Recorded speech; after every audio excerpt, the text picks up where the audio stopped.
Eckhart Tolle once said, "Space and silence are two aspects of the same thing, the same nothing.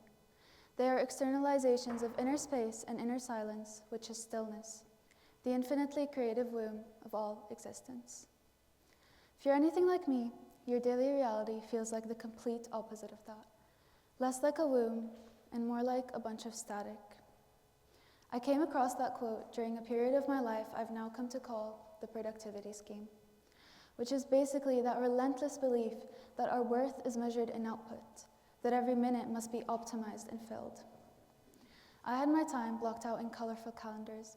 My to-do lists were intricate works of art, and my mind was constantly racing. I was, by all modern metrics, highly productive. Until I hit a dead end. The idea stopped coming, and then the silence arrived. Not the creative silence Tolle describes, but the hollow, anxious silence of 3 a.m., staring at a ceiling, my mind still racing from the day. Stress-induced insomnia had become the final, ironic prize of my productivity campaign. I was too strung out on being productive that I abandoned my rest, the one thing that truly fuels creativity. But what if our best ideas are waiting patiently in the moments we've learned to call waste? What if sleep wasn't downtime, but the master architect of our creativity? In fact, when we sleep, our brain isn't entirely asleep with us. It's in its workshop, making unexpected connections, replaying the day's problems, and without our conscious interference, solving them. Yet, in the productivity scheme, sleep is often the first thing we sacrifice. We wear our exhaustion as a badge of honor. We cram our waking hours so full that stress follows us to bed, switching our nervous system to a permanent on position. We're trying to solve complex problems with a brain systematically deprived of its processing power. That is the great flaw of the scheme. It mistakes motion for progress, confuses busyness for brilliance, tells us to push harder, when often the breakthrough we await requires us to let go of a little. This isn't just poetic thinking. It's how our neurology is built.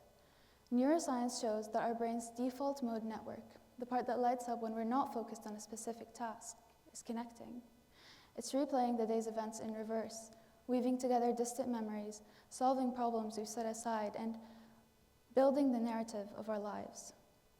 It's the brain doing its most creative work, not under the harsh light of focused concentration, but in the quiet of undirected attention.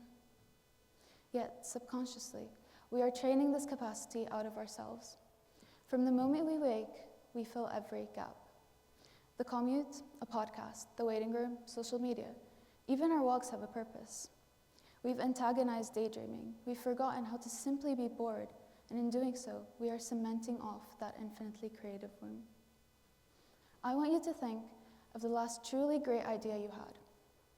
Not a task you completed, but an insight or a connection. Where were you? Chances are you weren't hammering away at a keyboard or in a frantic meeting.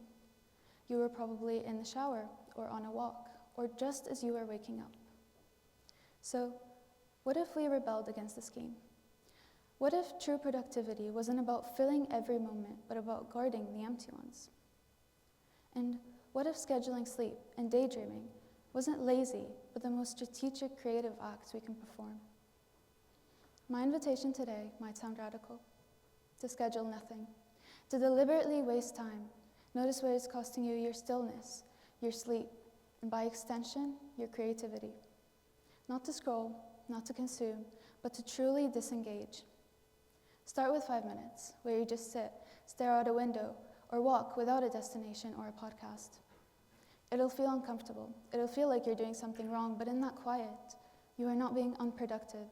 You are allowing your thoughts to settle, so the first clear ripple of a new idea can be born. Stop listening to the noise, because the most important voice you'll hear is within the silence. Thank you.